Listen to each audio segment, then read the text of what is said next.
នេះថ្ងៃជាថ្ងៃកពលាមង្គលសួស្តីជុំអស់លោកមេបាវងសាញាតិសន្តានប្រុសស្រី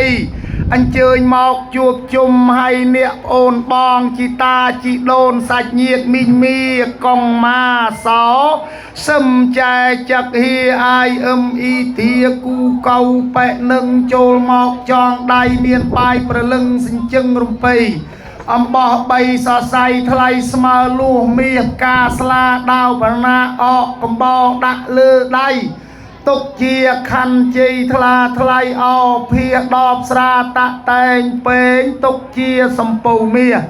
លើកឡើងក្រវាចាប់ឡើងចងដៃឲ្យពោជ័យគោះឈ្មោះចងដៃសម្រាប់ឲ្យអងសម្រាប់តកូនប្រុសនេះឈ្មោះហងវិស័យជាកូនលោករឿនសារិទ្ធនិងអ្នកស្រីតាវខានអង្គុយក្នុងស្ដាំដៃបានទៅជាស្វាមីកូនស្រីនាមនាងសួងស្រីរតជាកូនលោកសួងណារុននិងអ្នកស្រីមាសស៊ីណា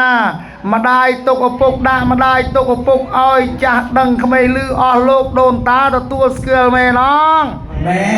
មែនទេដឹងបើមែនបានអ្វីជាបន្ត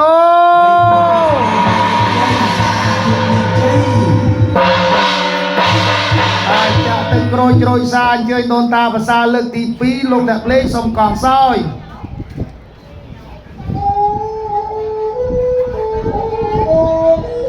ដាក់ដៃចុះសិន